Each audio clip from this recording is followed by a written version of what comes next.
Hello and welcome to City Beat. Today we'll focus on activities and events taking place in the city of Rocky Mount, like the recent unveiling of the PNC Legacy Project exhibit, as well as activities at the Senior Center. I'm Tamika Keenan-Norman. You're watching City Beat, and we'll be right back.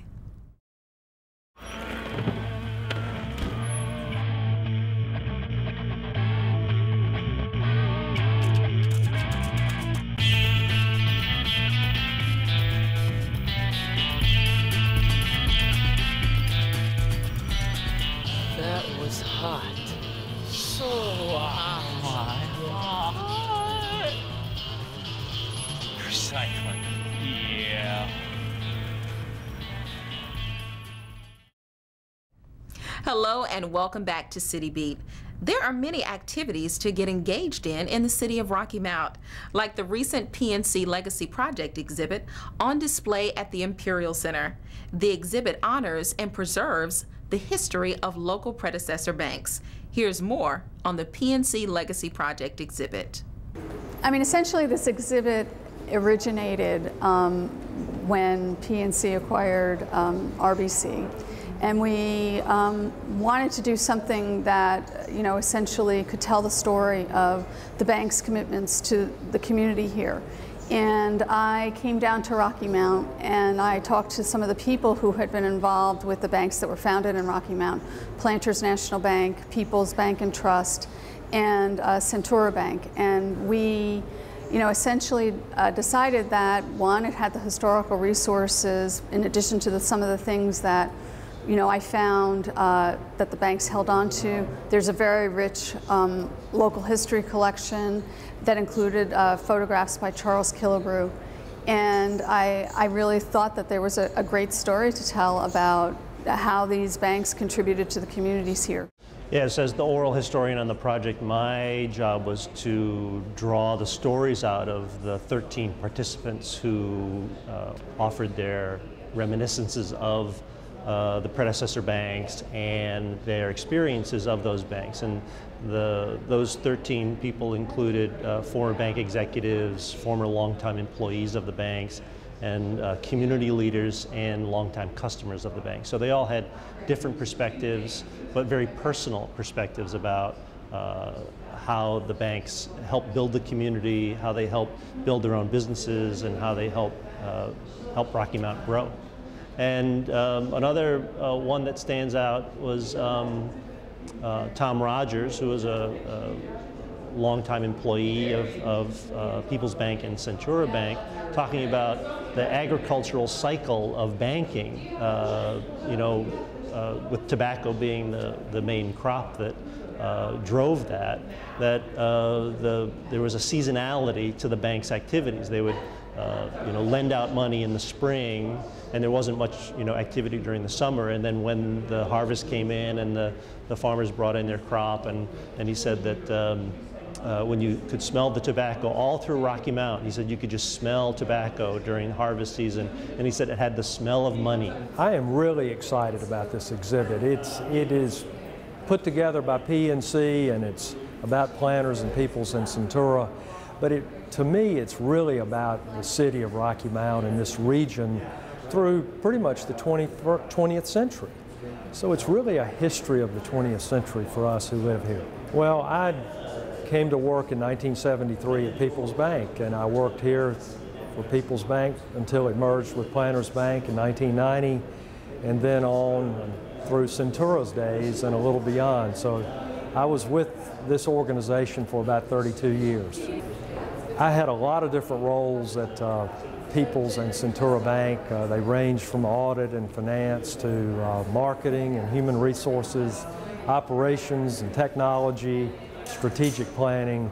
So I had a lot of different roles, and even roles that kind of really took me into the community and allowed me to be connected to the community in very interesting ways. When people come in, I think they're going to be really impressed with the quality of what's here.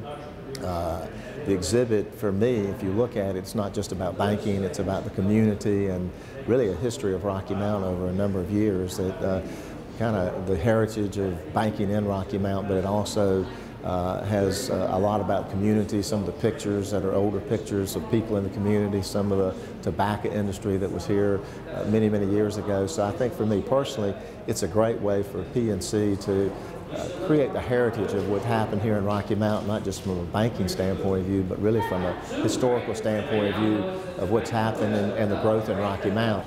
This exhibit to me is really about the community, and it's about the people who were a part of Planters and People's Banks and Centura Bank, and it's about their DNA.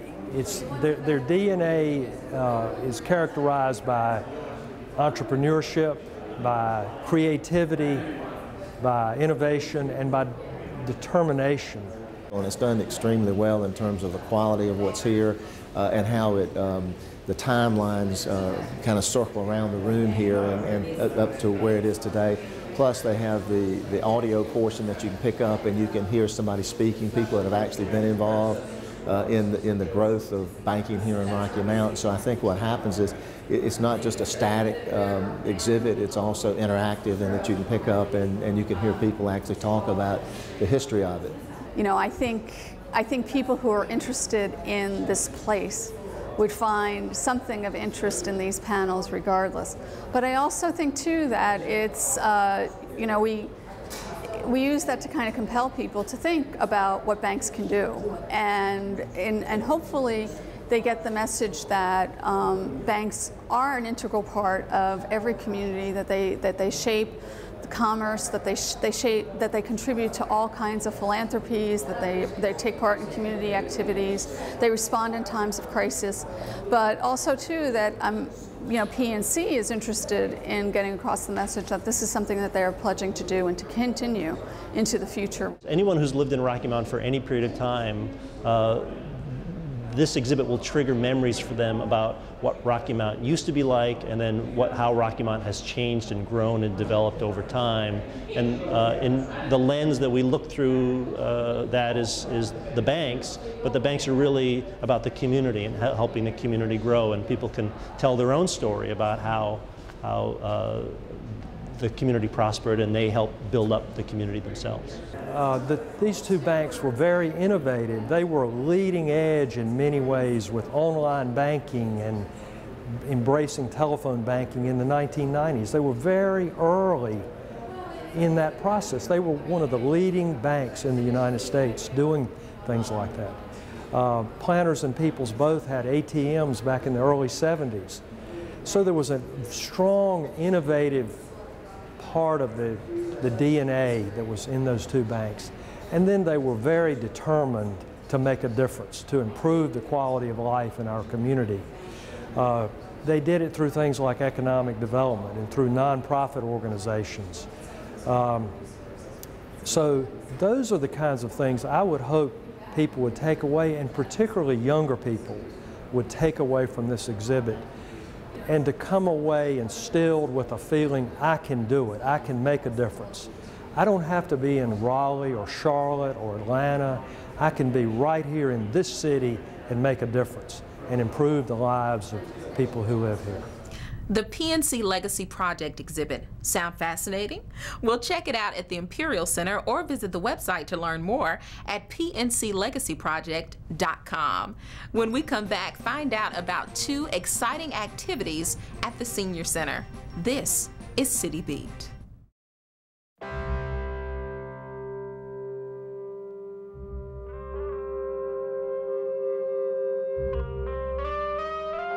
$7,000 high school students drop out every school day. That's a line of desks more than 4 miles long. We can keep students in school.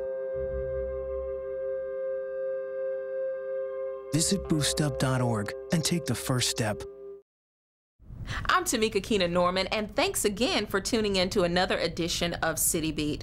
You know, manager Alex Langley for the Senior Center is excited about 2 activities taking place there, including the From Murphy to Manteo walking tour and the Senior Center games. Here's Alex.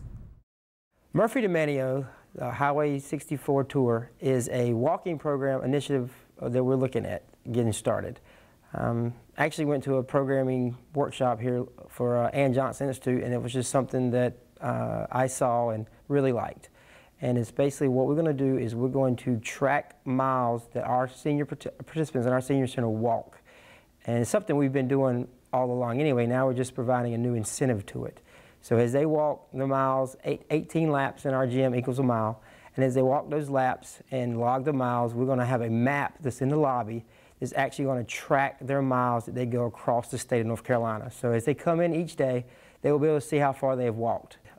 Highway 64 goes from Murphy to Manteo, 600 miles, and they will see that on a weekly basis. We're going to update that, and they'll see how far they're going. They'll get to, I guess, race against their peers, see who gets there first. We may do some different things, you know, to kind of help out. If you only want to pledge to go 300 miles, half the state, 600 miles of full state. Some of those minor details are we're still getting those planned out. We are ordering promotional incentives so that as you go certain benchmarks, you will be getting, whether it's water bottles, t-shirts, fanny packs, cotton bags, different things of that nature.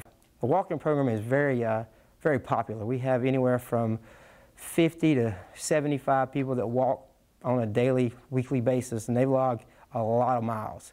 And we wanted to do something so that they can either, it's somewhat competition, just somewhat fun competition among our participants, and I think it's going to be really neat, and it's going to be something that they're going to get involved with, get very excited about, and we're going to, hopefully it'll be a good program for us.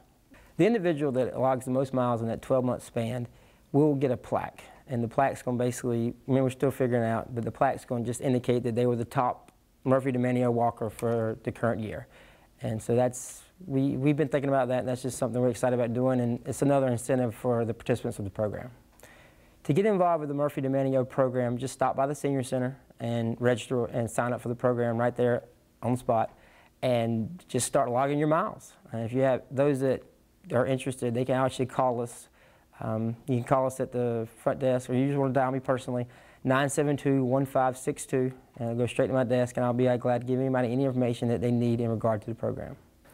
Another initiative that we're working on right now is actually the City of Rocky Mount Parks and Recreation, and for the most part, and predominantly the Senior Center, are going to be hosting the Down East Senior Games here in Rocky Mount area.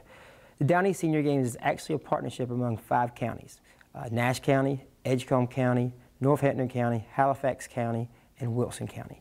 And it rotates from 3 cities: Wilson, Tarboro, and Rocky Mount. And this year we are hosting it. The Senior Center, and actually my assistant director, Julie Watson, is actually heading up, is the head coordinator for the Down East Senior Games this year. And it basically is an Olympic type event, Olympic style event, where all older adults, 55 and older, are eligible to compete in different track and field games, team events, just a bunch of different styles, and also something called the Silver Arts and the Silver Follies, which is more of a creative arts program. It's got, whether it's pottery, working with clay, sculpting, and also down to they're going to have the Silver Arts Dinner that's going to be hosted at the Booker T Theater, where we'll have, that's actually a cheerleading showcase, and any small groups that want to put together live skits, and just kind of for entertaining purposes. And we have judges and everything, and they come out, and it's a really cool night. It's a really, with a banquet and everything as well, and so it's just fun for everybody involved. The Senior Games are going to run from Monday, April 29th through Friday, May 10th. And it's going to be at various locations throughout the Rocky Mount area. We already booked, the tennis is going to be held at North Carolina Wesleyan College. We've got bowling going on at the bowling center. We've got arts and crafts at the Imperial Center. We've got the Silver Follies, as I mentioned, are going to be at the Booker T Theater. We got pool going on. We're actually going to work with the Nash County Senior Center. They're going to host the women's pool tournament. And then the men's pool tournament is going to be hosted at Sharks and Shooters. Other areas that we're using, we're actually going to be working with the school system at Rocky Mount High School. Their brand new state-of-the-art football facility is actually going to be the host for the big day for track and field events, and also the celebration of the games. And we're also going to be, stuff is going to be held at the sports complex here with Rocky Mount, at the old Rocky Mount High School, the old Rocky Mount High School Stadium. We're going to have some events there. And we're going to be using the Tar River Trail as part of our 5K run and fun walk, things of that nature. And also the Harrison Family YMCA, we're going to be working with them to host our aquatic events. So it's actually a real community effort, and we're extremely excited about it. There are individual events plus team events. You know, individual events from just basic track and field, running events, distance events, sprint events, shot put, discus, down to, we've also, like we said, we got bowling, we got golf, you know, and individual things of that nature. There's also team events such as softball and basketball. For team events, everybody needs, they get their own team together and they register as a team. For your individual events, you just register for each individual event. In order to get involved, if you're in the Rocky Mount area, you can call up to the Rocky Mount Senior Center. Just dial 972-1564, and that's going to put you through to Julie Watson, the Assistant Director over at the Senior Center, and she's actually serving as the coordinator for this year's events.